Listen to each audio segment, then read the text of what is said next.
Good morning and welcome back to Cityline. With me, I have an individual who I want on my team when I'm playing Trivial Pursuit, because I bet you when it comes to history and Washington State history, there would be nobody who would be better than my next guest.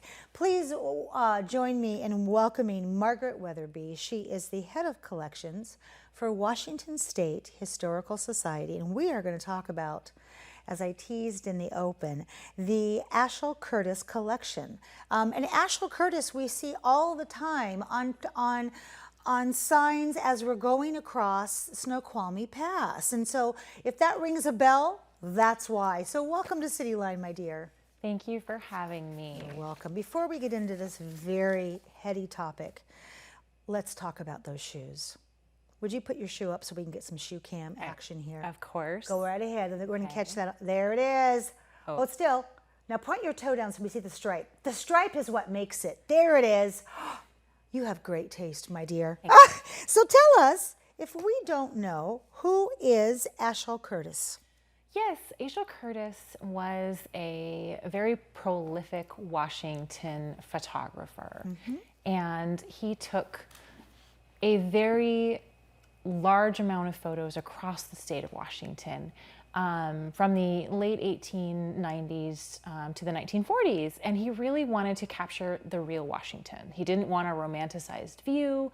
He wanted to really capture what was happening. And we really are fortunate to have his collection at the Historical Society because it's such a great document and visual history of really the 1900 to 1940, the state changed so much. Right. So I hate to interrupt you, but this picture, I mean, oh, can we bring that picture back just for a second? And if we can't, that picture of him standing on snow, there it is. There it is. Tell us about the significance of this picture, because this is big. So Asahel Curtis not only was a prolific photographer, but he was a founding member of the Mountaineers. And so a lot of his subject matter is actually Mount Rainier. And he would take this box camera up the mountain and take these amazing images that we have now in our collection. And we're so fortunate. I mean, you can see that there, in a time when there was little climbing gear, imagine taking that up the mountain with you to document what the mountain was like with the Mountaineers. Margaret, I'm having one of those REI brain freeze moments because how I envision climbing Mount Rainier, no one looks like that in that kind of clothing. Mountains don't change, they just become more treacherous. So I just am in awe because it's like these two things don't go together, but I'm looking at it and I cannot believe it. So let's talk about nitrate negatives. First off, tell us what they are and why are they so hard to preserve? And how do you keep them safe? Because that's his work is part of that. Yes. So Asahel Curtis took both nitrate negatives and glass plate negatives. And the way that the photography was done at the time, those were two of his options. Nitrate negatives, of course, if they are not cared for correctly, can explode. Right? They're a collection that can explode. So very fortunate for us, we have a very specialized nitrate chamber in our storage for collections at the Washington State Historical Society. So this is not a 20th century, 21st century safe to keep it no. intact. What is this? So this is his studio, right? So this is Asahel Curtis's studio as he is, you can see the chemicals along the wall, right? As he's mixing chemicals to make his photographs. So of course, at that time, we didn't know how, as a society, that nitrate negatives could be something that would be super explosive. And so just really making sure that we're caring for them in a very climate-controlled environment is the most important thing. Yeah. And we're very thankful that we have the ability to do that at the Washington State Historical Society. And I couldn't help but notice his bare hands, no gloves, and all the chemicals. I'm like, wow, we have come so far. We have come so far. We have. So there are, according to our research here, 60,000 images. Yes. Oh my gosh. So the Historical Society received a grant to pay for some scanning and archiving of the images. But that funding could not have been enough to get all 60,000 scanned. How much more will your organization need to complete that project, and how do you plan to source it? Can I write you a check? Yeah, I mean, you can. Okay, We would good. love it if you would write us a check. Yes, our goal is to raise $100,000 for the project.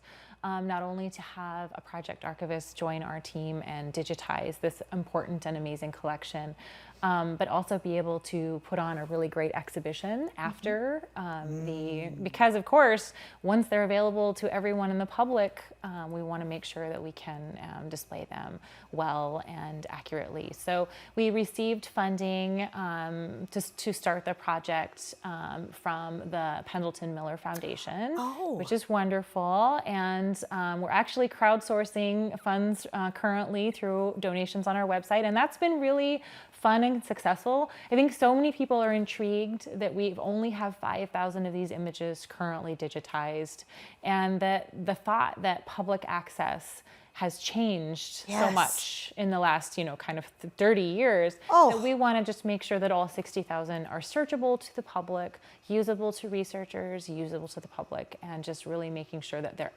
available and that we can share them with Washingtonians and honestly the world. This is the most heavily used collection that we have of images, and we're just really excited to expand that and add to that.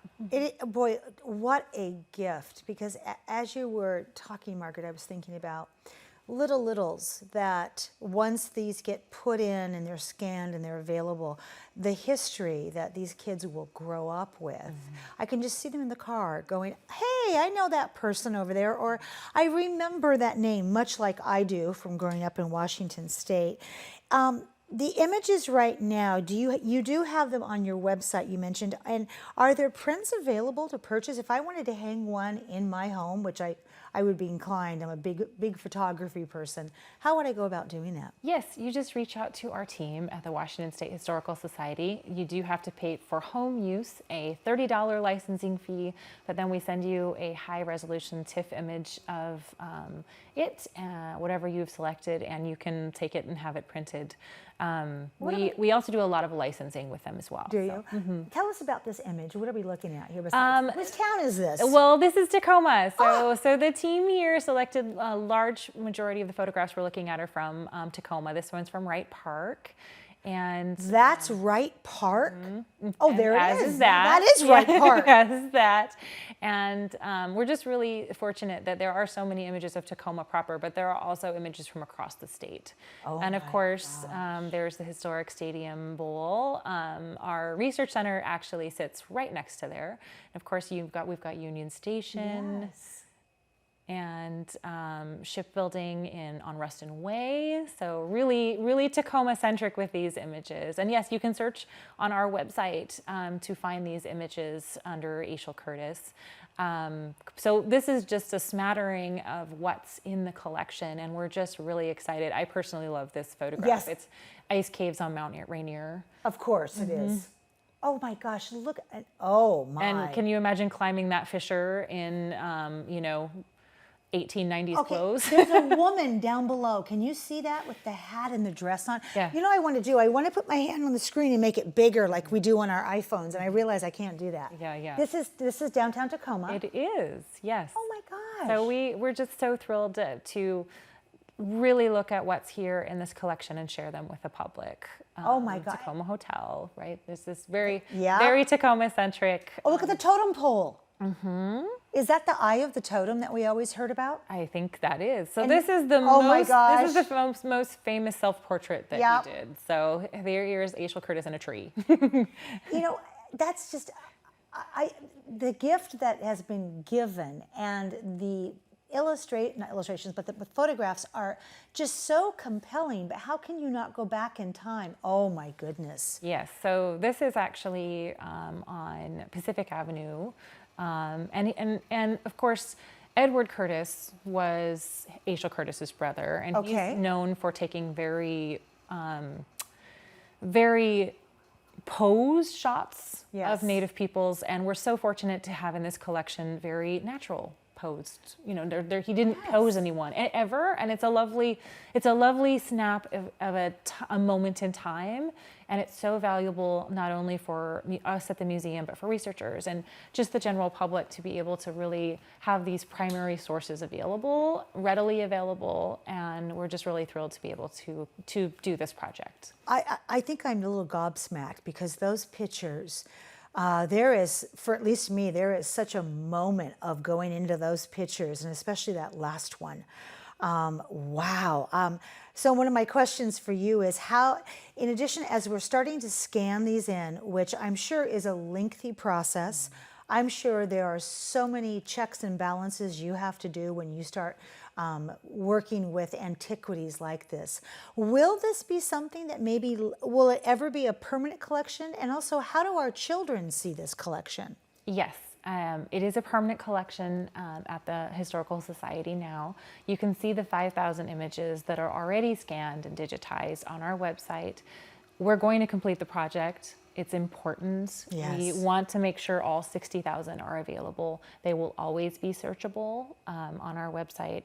And we're really hoping that as the project continues, that we're able to just, you can see our progress as we go through our website. We were so fortunate. We opened one box that we know hadn't been digitized, and the first image we pulled out was Husky Stadium being built. Oh my gosh. Using steam equipment at the University of Washington. And the next photo we pulled out was a vineyard on the other side of the state. And the next photograph we pulled out was the Davenport Hotel hosting a large event. So it's going to be amazing in Spokane. So it's just going to be a really fun project that we're really excited to share with the public, Margaret, because public trust. That's right. So thank you. Thank you for you and your team and for giving us this beautiful opportunity to our city. I want to have you back on to talk about more of this process and to see more pictures. We would love that. Thank you so much for having us today. Well, we have much more to come on Cityline. We'll be right back after this quick message. Oh my.